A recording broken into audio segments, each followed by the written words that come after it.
नमस्कार, स्वागत है आपको पॉलिटिकल स्पेक्ट्रम में। आज हम तमिलनाडु की राजनीति में हो रहे ताजा बदलावों पर चर्चा करेंगे, जहां प्रसिद्ध अभिनेता विजय ने अपनी नई पार्टी टीवीके के साथ राजनीति में कदम रखा है।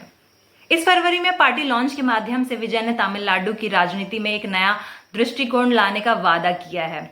आइए उनके विजन और राज्य की बड़ी पार्टियों के खिलाफ उनके रुख को विस्तार से समझते हैं। हाल ही में विजय ने अपनी पार्टी का रोड मैप पेश किया। विक्रावंडी में टीवीके के पहले राजनीतिक सम्मेलन में उन्होंने डीएमके को अपना राजनीतिक दुश्मन और बीजेपी को वैचारिक प्रतिद्वंदी घोषित किया।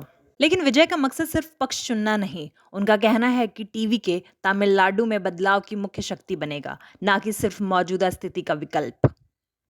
विजय ने अपनी बात स्पष्ट रूप से रखी। उन्होंने बीजेपी को फासीवाद ताकत के रूप में दिखाने पर डीएमके पर सवाल उठाया। उन्होंने कहा, आप हमेशा फासीवाद चिल्लाते हैं और अल्पसंख्यकों में डर पैदा करते हैं, लेकिन अगर वे फासीवाद का अभ्यास कर रहे हैं तो क्या आप कुछ अलग हैं?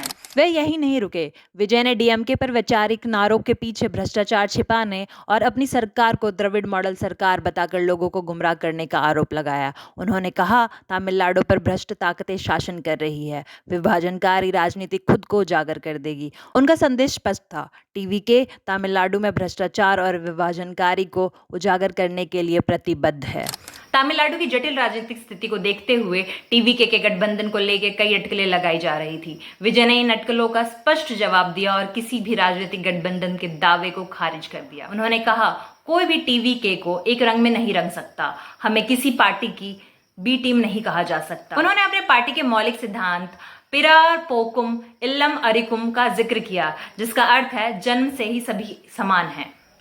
हालांकि विजय ने यह संकेत भी दिया कि 2026 के चुनाव से पहले वह गठबंधन के लिए तैयार है, लेकिन वह गठबंधन उनके साथ करेंगे जो उनके सिद्धांतों और दृष्टिकोण से मेल खाते हों।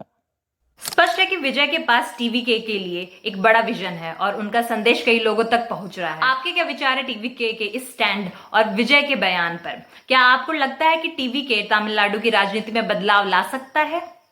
अगर आपको यह विश्लेषण पसंद आया और आप तमिलनाडु की राजनीति से जुड़े अपडेट्स के बारे में जानना चाहते हैं तो जुड़े रहें हमारे चैनल के साथ।